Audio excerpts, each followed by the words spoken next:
প্রিয় শিক্ষার্থী বন্ধুরা, আজকে আমরা দুটো মজার শব্দ শিখব।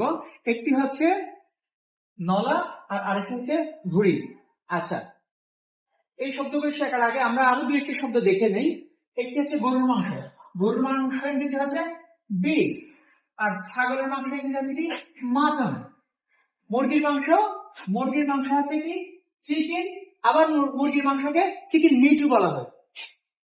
এখানে আরেকটু বলে রাখি, মুরগির মাংস ইংরেজি কি চিকেন।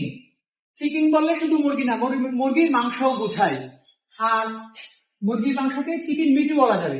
আচ্ছা, আমরা যে দুটি শব্দ শুরু করেছিলাম, একটি হচ্ছে নলা। নলা হচ্ছে কি শ্যাং বন, SHANK, শ্যাং বন, BONE, বন। নলা ইংরেজি কি শ্যাং বন, SHANK, শ্যাং বন, BONE, বন। আর ঘুড়ি হচ্ছে ট্রাই, TRIPE, ট্রাইব হচ্ছে ঘুড়ি। ধন্যবাদ।